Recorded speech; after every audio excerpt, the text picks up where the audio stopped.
I just want to make a couple of points, broad points as we start up here. As a social work student, we hear a lot about kind of how, poverty is kind of, expanding in America and all the different things that are going on. But really having an economics approach to that allows me to kind of really solidify kind of what I'm seeing in the world around me.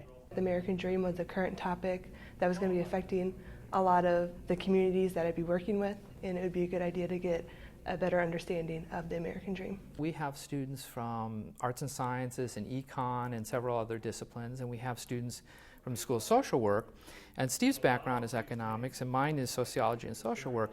So having that mix in the classroom is really dynamic. It wasn't that I decided I wanted to teach about the American Dream or he decided that he wanted to teach about the American Dream. It's that our conversations together led us both to decide we wanted to teach together, and then the American Dream concept emerged pretty much organically. I'm an economics and mathematics major, and I've worked a lot with Professor Fazzari on Keynesian macroeconomics. But living in St. Louis, moving to St. Louis, has gotten me really interested in issues of poverty and issues of social justice. And I saw this class as sort of really the first time that I was offered the chance to combine those two perspectives. And I just felt that an interdisciplinary course combining economics and social work would give me a perspective of people who were actually making economic policy and probably getting a feel for how they were thinking with the policy that will affect my clients.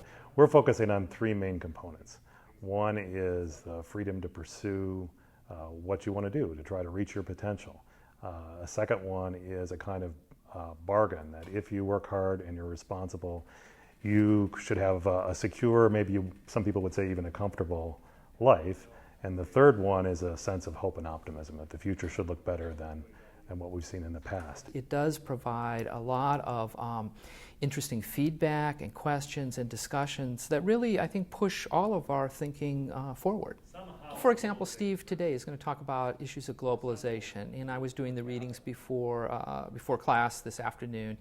And really, it's a different way of thinking about some of these issues. Economics profession is different than, say, sociology. And so as I was thinking about this, I was starting to get ideas and thinking about things to raise in the discussion, which I probably wouldn't have thought of had I not done those readings. So again, it's this idea of bringing different things to the table within the classroom, which stimulates all of our thinking. We're working through a lot of different topics. The ones that I've taken main responsibility for are, of course, the more economic ones. Economic growth is a pathway to the American Dream. Unemployment as a barrier to achieving the American Dream. Today we'll be talking about globalization and some of the challenges that the modern global environment pose for whether Americans can reach the dream.